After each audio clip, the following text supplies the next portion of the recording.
ಯಶವಂತನಗರದ ಶ್ರೀ ಸಿದ್ದರಾಮೇಶ್ವರ ವಿರಕ್ತ ಮಠದ ಶ್ರೀ ಗಂಗಾಧರ ದೇವರ ಪಾರ್ಥಿವ ಶರೀರದ ಯಾತ್ರೆ ಬಸವ ತತ್ವ ವಿಧಿವಿಧಾನಗಳಿಂದ ಲಿಂಗೈಕ್ಯ ಸಂಸ್ಕಾರ.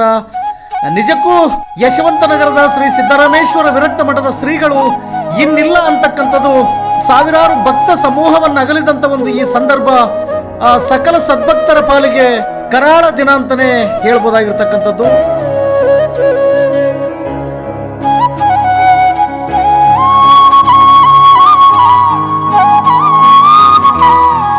ಶ್ರೀಗಳ ಅಂತಿಮ ದರ್ಶನಕ್ಕೆ ಹಲವಾರು ಮಠಾಧೀಶರು ಮತ್ತು ಹಲವಾರು ಗಣ್ಯರು ಕೂಡ ಭಾಗಿಯಾಗಿರುವಂತದ್ದು.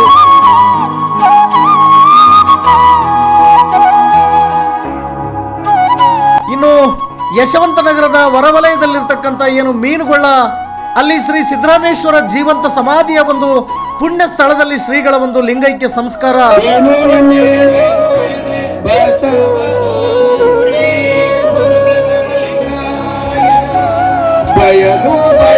ಸಾವಿರಾರು ಭಕ್ತರನ್ನ ಅಗಲಿದಂತ ಶ್ರೀಗಳು ಇವತ್ತು ದೈಹಿಕವಾಗಿ ನಮ್ಮಲ್ಲಿ ಇಲ್ಲ ಅನ್ನುವಂಥದ್ದು ನಿಜವಾಗ್ಲೂ ಕೂಡ ಅರಗಿಸಿಕೊಳ್ಳಲಾಗದಂತ ಒಂದು ಸಂಗತಿ ಅಂತಾನೆ ಹೇಳ್ಬೋದಾಗಿರುವಂತದ್ದು.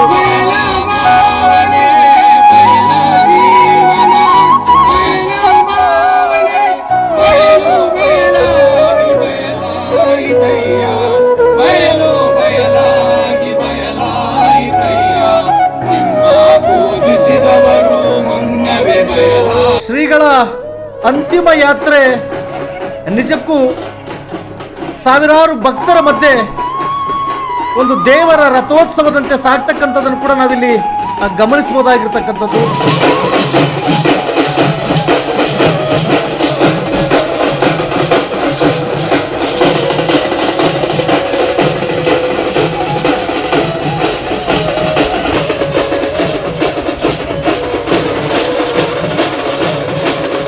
ಸಿದ್ದರಾಮೇಶ್ವರ ವಿರಕ್ತ ಮಠದ ಗಂಗಾಧರ ದೇವರ ಪಾರ್ಥಿವ ಶರೀರದ ಒಂದು ಯಾತ್ರೆ ಬಸವ ತತ್ವ ವಿಧಿವಿಧಾನಗಳಿಂದ ಲಿಂಗೈಕ್ಯ ಸಂಸ್ಕಾರ ಮಾಡುವಂತಹದ್ದು.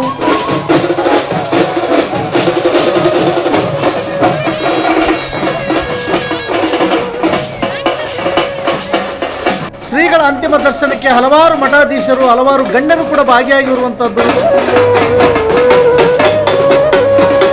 ಯಶವಂತನಗರ ಹೊರವಲಯದಲ್ಲಿರ್ತಕ್ಕಂಥ ಮೀನುಗೊಳ್ಳದಲ್ಲಿ ದೊಡ್ಡ ಶ್ರೀಗಳ ಅಂದರೆ ಶ್ರೀ ಸಿದ್ದರಾಮೇಶ್ವರ ಒಂದು ಜೀವಂತ ಸಮಾಧಿಯ ಒಂದು ಪುಣ್ಯ ಸ್ಥಳದಲ್ಲಿ ಗಂಗಾಧರ ದೇವರ ಲಿಂಗೈಕ್ಯ ಸಂಸ್ಕಾರ ಆಗುವಂಥದ್ದು. ಅಲ್ಲಿ ಮೌನ ತಪಸ್ವಿ ಸಂಗನ ಬಸವ ಶರಣರ ಏನು ಒಂದು ಜೀವಂತ ಗದ್ದಿಗೆಯ ಪಕ್ಕದಲ್ಲಿ ಶ್ರೀಗಳ ಒಂದು ಲಿಂಗೈಕ್ಯ ಸಂಸ್ಕಾರ ನಡೆಸುವಂಥದ್ದು.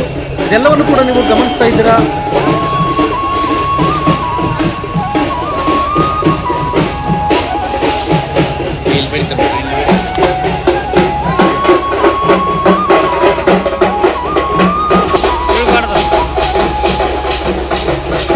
ಸಾವಿರಾರು ಭಕ್ತ ಸಮೂಹದ ಮಧ್ಯೆ ಇವತ್ತು ಶ್ರೀಗಳ ಅಂತಿಮ ಯಾತ್ರೆ ಹೋಗ್ತಾ ಇದೆ.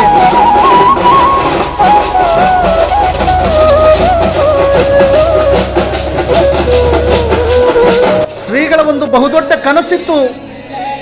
ಯಶವಂತನಗರದ ಹೊರವಲಯದ ಮೀನುಗೊಳ್ಳದಲ್ಲಿ ಏನು ಸಿದ್ದರಾಮೇಶ್ವರ ಜೀವಂತ ಸಮಾಧಿಯ ಒಂದು ಪುಣ್ಯ ಸ್ಥಳ ಇದೆ. ಆ ಸ್ಥಳ ಇನ್ನು 10 ವರ್ಷದಲ್ಲಿ 2ನೇ ತಿರುಪತಿ ಆಗ್ತಕ್ಕಂಥ ಒಂದು ತಾಣವಾಗುತ್ತೆ.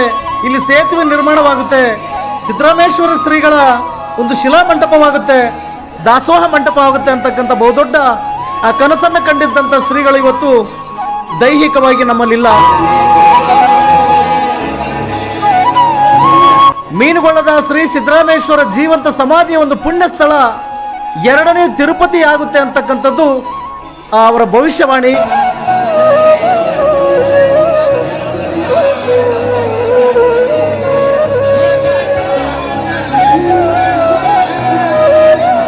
ಬಸವ ತತ್ವ ವಿಧಿವಿಧಾನಗಳಿಂದ ಇವತ್ತು ಲಿಂಗೈಕ್ಯವಾಗ್ತಕ್ಕಂಥದ್ದು.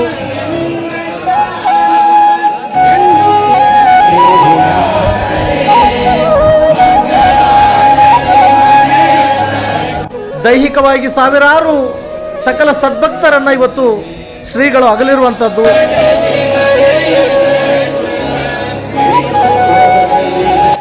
ಯಶವಂತನಗರದ ಹೊರವಲಯದಲ್ಲಿರ್ತಕ್ಕಂಥ ಏನು ಮೀನುಗೊಳ್ಳ, ಅಲ್ಲಿ ಶ್ರೀ ಸಿದ್ದರಾಮೇಶ್ವರ ಜೀವಂತ ಸಮಾಧಿಯ ಒಂದು ಪುಣ್ಯ ಸ್ಥಳದಲ್ಲಿ ಶ್ರೀಗಳ ಒಂದು ಲಿಂಗೈಕ್ಯ ಸಂಸ್ಕಾರ ಬಸವ ತತ್ವ ವಿಧಿವಿಧಾನಗಳಿಂದ ಶ್ರೀಗಳ ಒಂದು ಅಂತ್ಯ ಸಂಸ್ಕಾರವನ್ನು ಕೂಡ ನಾವಿಲ್ಲಿ ನೋಡ್ಬೋದಾಗಿದೆ.